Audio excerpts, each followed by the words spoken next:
Bismillahirrahmanirrahim. Selamat bertemu kembali dengan Ibu. Hari ini Ibu akan menjelaskan mengenai latihan soal TO dan UTBK bagian kedua. Suatu kawat elastis digantungi beban bermassa 13 kg sehingga mengalami pertambahan panjang sebesar D.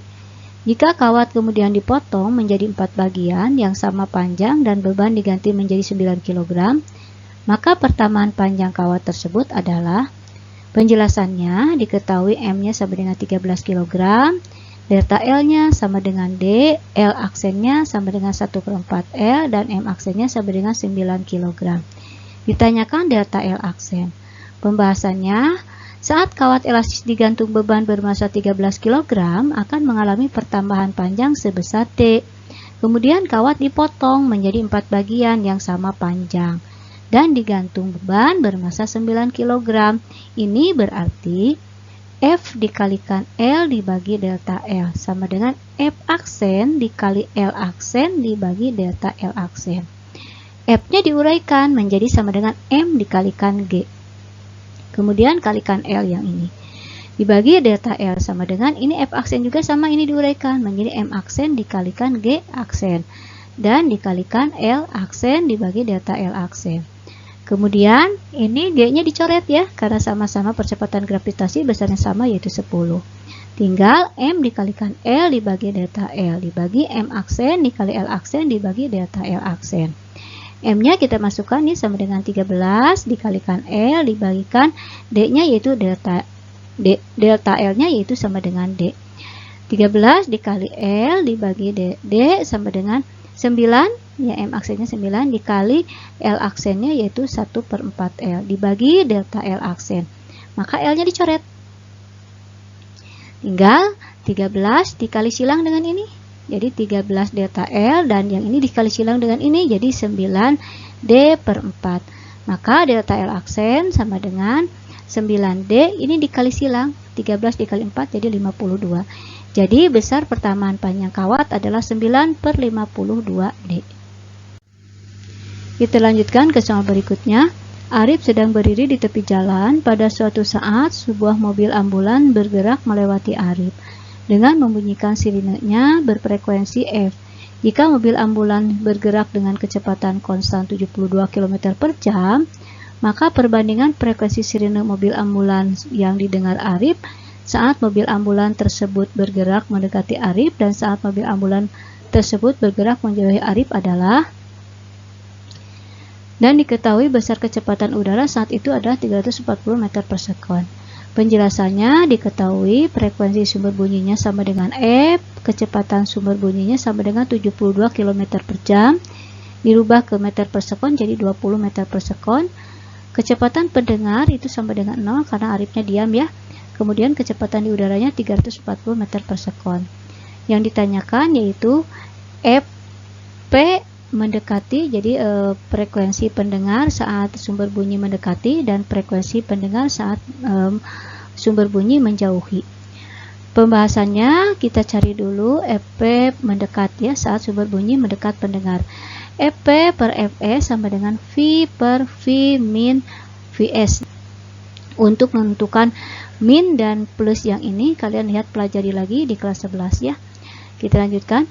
Fp per Fs sama dengan V per V min Vs. Fv per Fs-nya diketahui F sama dengan V-nya 340 dibagi 340 dikurangi 20.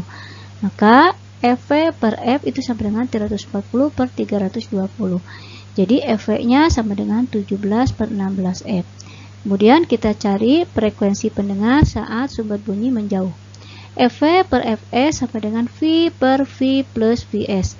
Fv per F sama dengan 340 per 340 ditambah 20 sama dengan 340 per 360. Ini diperkecil ya. Jadi Fv sama dengan 17/18 F. Kemudian kita mencari perbandingan Fp mendekat saat sumber bunyi mendekat dan Fp saat sumber bunyi menjauh. Sama dengan kita gunakan yang ini. Masukkan ya yang ini 17/16 F, kemudian yang ini sama dengan 17/18 F sama dengan 17/16 dibagi 17/18. Nah, ini kalau berdasarkan matematika ini jadi begini, 17/16 kali, nah yang ini jadi ke atasnya 18/17. 17-nya dicoret. Jadi 18/16.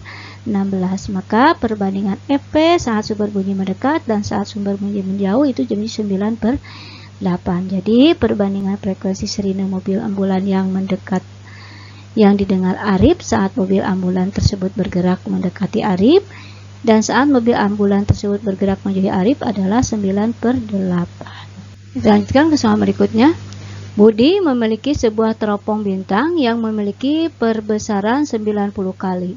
Jika teropong tersebut memiliki panjang 1092 mili, jarak fokus lensa okulernya adalah, penjelasannya diketahui M-nya 90 kali, L-nya 1092 mm, ditanyakan frekuensi okuler.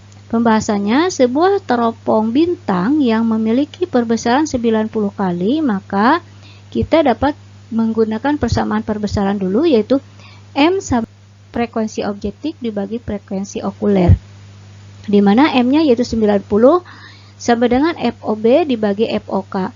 Nah, FOB-nya sama dengan 90 FOK. Nah, kita cari FOK-nya gunakan persamaan yang menggunakan panjang. L sama dengan FOB ditambah FOK. L-nya 1092 sama dengan FOB-nya didapat dari sini ya, 90 FOK ditambah FOK. Maka 1092 sama dengan ini dijumlahkan ya, 90 FOK ditambah 1 FOK jadi 91 FOK. Maka FOK-nya sama dengan 1092 dibagi 91. Jadi 1092 dibagi 91 sama dengan 12 mm. Jadi jarak fokus lensa okuler teropong Budi adalah 12 mm. Ke soal. Saat 13 hambatan identik disusun paralel, maka arus pada rangkaian akan mengalir maksimum. Sementara 13 hambatan identik tersebut disusun seri, arus pada rangkaian akan mengalir minimum. Sebab besarnya hambatan total dari 13 hambatan yang disusun paralel adalah 1/13 R dan besar hambatan total dari 13 hambatan yang disusun seri adalah 13 R. Penjelasannya diketahui N-nya 13 yang ditanyakan I max dan I minimum. Pembahasannya, besarnya hambatan pengganti 13 hambatan disusun paralel itu sama dengan R paralel sama dengan R/13. Besarnya arus jika 13 hambatan disusun paralel, maka IP sama dengan V per R paralel. V per R dibagi 13 dari sini ya, R paralelnya. Maka ini kali ini 13 V per R. Jadi I paralelnya sama dengan 13 V per R. Besarnya hambatan pengganti 13 hambatan disusun seri, yaitu R seri sama dengan 13 R. Besarnya arus jika 13 hambatan disusun seri, maka I seri sama dengan V per R seri, sama dengan V/13R. Besarnya IP lebih besar daripada IS. Jadi pernyataan yang benar, alasan benar, dan keduanya menunjukkan hubungan sebab akibat. Kita lanjutkan ke soal berikutnya. Suatu elektron melintas tegak lurus pada pusat suatu kawat yang berbentuk lingkaran dengan kecepatan 400 km per sekon. Kawat tersebut memiliki radius 2 cm dan mengalir arus sebesar 3 ampere. Besar gaya yang dialami elektron tersebut adalah, penjelasannya diketahui, Q-nya sama dengan 1,6 kali 10 pangkat min 19 C atau kolom ya. V-nya sama dengan 400 km per sekon sama dengan 400 dikali 10 pangkat 3 meter per sekon. A-nya sama dengan 2 cm diubah ke meter menjadi 2 kali 10 pangkat min 2 meter. I-nya 3 ampere. Yang ditanyakannya F. Pembahasannya untuk menjawab soal ini kita gunakan persamaan F sama dengan B dikali Q dikalikan V. B-nya kita uraikan, μ0 dikali I per 2 dikalikan A, dikalikan Q dikalikan V. μ0-nya sudah ketetapan, yaitu 4pi kali 10 pangkat min 7, I-nya 3, kemudian ini 2, dan A-nya itu 2 kali 10 pangkat min 2. Q-nya yaitu 1,6 dikali 10 pangkat min 19, dan V-nya itu 400 dikali 10 pangkat 3. Maka ini semua dikalikan dan dibagi ini hasilnya 19,2 V dikali 10 pangkat min 19 Newton. Jadi besar gaya yang dialami elektron tersebut adalah 19,2 V dikali 10 pangkat min 19 Newton. Demikian penjelasan dari Ibu mengenai pembahasan soal TO yang kedua. Demikian penjelasan dari Ibu mengenai latihan soal TO dan UTBK bagian kedua. Assalamualaikum warahmatullahi wabarakatuh.